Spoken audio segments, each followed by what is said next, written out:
Center, 4, 3, dead. Get in position and wait for my go. Hello everyone, I'm Chris Erkley and welcome to the PE Crime Blotter, a weekly look at crime here in the Inland Empire. We begin with crime headlines.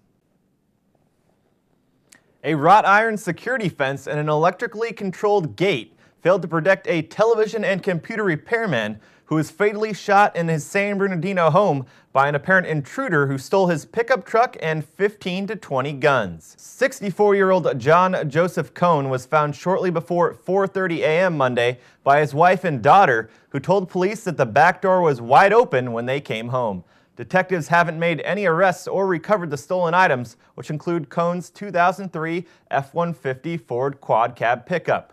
A deputy sheriff is recovering from a leg wound suffered during an attempted arrest of a rape and robbery suspect last week in San Bernardino. The suspect, 40-year-old James Morrow, died at the scene Thursday morning of the confrontation when deputies returned fire. The investigation closed the Stater Brothers shopping center at Highland and De La Rosa Avenues for much of the day. Riverside resident Kevin Scott Mansfield provided clothes and a shower for his longtime friend Josh Sebald on the afternoon of March 27th.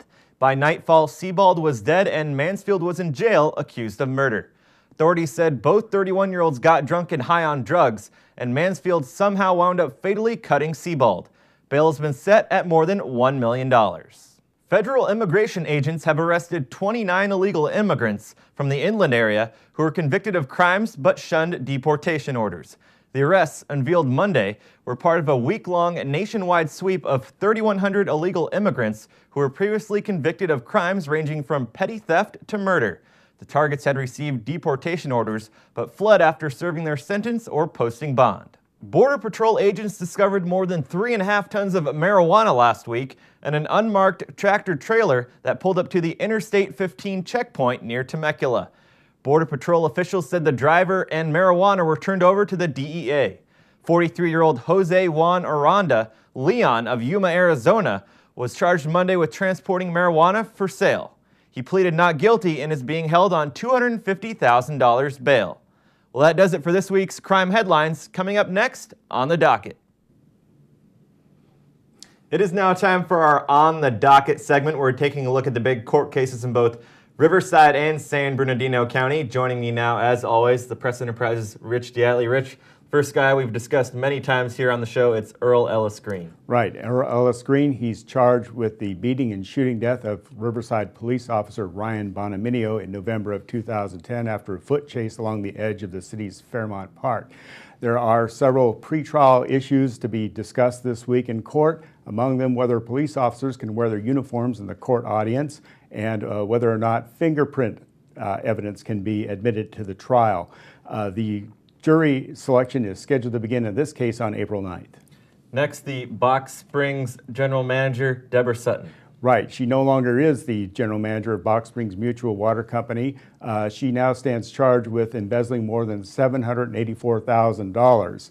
She will be back in court Thursday. She has posted bond on her $750,000 bail, so she's out of custody as of March 30th, according to records, and we'll see where the case goes when she's back in court on Thursday. And finally, Stephen Kinsey, the man they call the Breaking Bad professor. Right. Kinsey's on leave from Cal State San Bernardino right now while his case is being heard. He's accused of possession with controlled substances for sale and a variety of other charges. Officers also say he was the president of a local Devil's Disciples motorcycle club. He and 3 other co-defendants are in court on Friday. 7 other defendants in his case have already pleaded out and been sentenced. All right, Rich, thanks for joining us. Be sure to keep us up on any updates you have in any of those cases. All right, that does it for our On the Docket segment. Coming up next, Indepth. It is now time for our In-Depth segment. We're taking a look at a case that many here in Riverside County are familiar with. It involves Joseph Duncan, the man last year convicted of murdering 10-year-old Anthony Martinez in Beaumont back in 1997. New developments on the case on the federal level involving murders that he was convicted of that took place in Idaho. Joining me now, the Press Enterprise's John Asbury. John, you followed the case very closely. Right, and to bring people back up to speed on this case, in April 1997, Joseph Duncan kidnapped and murdered Anthony Martinez after he was taken from outside his Beaumont home.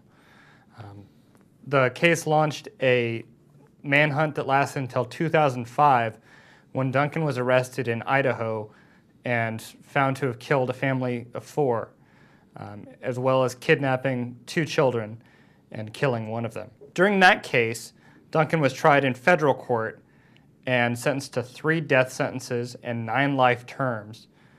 And that case is what brings us back to where we are now. That federal case has now been appealed to the Ninth Circuit, and last year the Ninth Circuit placed the death sentence on hold because there were questions raised about Duncan's competency during the hearing.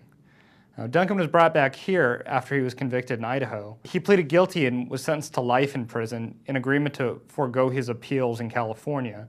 Now, the district attorney, Paul Zellerbach, agreed to waive the death penalty because death sentences were already in place in Idaho, and they thought that it would just be a redundant sentence.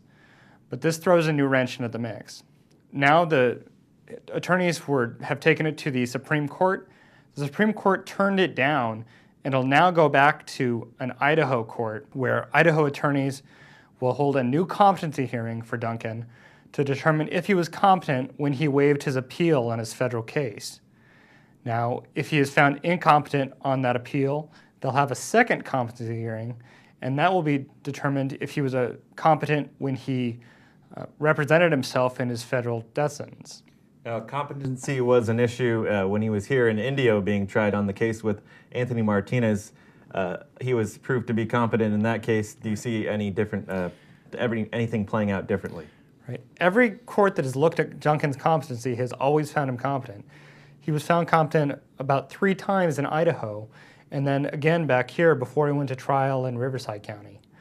Now, the competency issue is always fluid, and that can always change, and they're actually going to have to go back into a retroactive competency hearing to determine if there were signs then to indicate that he was incompetent. Now, Duncan's competency has always been a question because he is obviously mentally imbalanced. He's made a equivalence to John Lennon and compared himself to Jesus Christ, but every court has always found that he was aware and competent of what he was doing when he killed all these people. And how long, maybe a ballpark estimation of how long you see this taking to play out? The federal process, as experts have estimated, can last about 10 to 15 years. Although Duncan was convicted in Idaho, there's a series of appeals with the death penalty there, and it could take about 10 to 15 years. Now, the district attorney here said that they would forego the death penalty because they thought that the federal government would execute Duncan long before California ever could, which could last maybe 30 to 40 years in our state system. But under the new federal appeals, authorities say that an execution date could be set, hopefully in the next decade. All right, John, thanks for that update. Be sure to keep us updated on any new developments involving Duncan. That does it for our in-depth segment. Coming up next, crime updates. It is now time for our story updates segment. We're taking a look at a lotto scam case. Joining me now, the Press Enterprise's Brian Rocos. Brian, this is a case involving 2 suspects, a man and a woman, targeting Spanish-speaking women in a lotto scam. Yeah, this case is taking place in Riverside, and what we're hearing from detectives is that this couple, we don't know if they're married or not, exactly who they are, will engage in conversation Spanish-speaking women. And what they tell the women is that they have a winning lottery ticket, but for some reason they can't cash it or they can't redeem it in some way. And what they ask the Spanish-speaking women to do is, if they want to share in the winnings, to put up some money, I think part of maybe as a collateral or down payment or something like that. And so they'll drive these women to the bank, and the women will pull out thousands of dollars, hand it to the perpetrators, and then the perpetrators take off with their money, never to be seen again.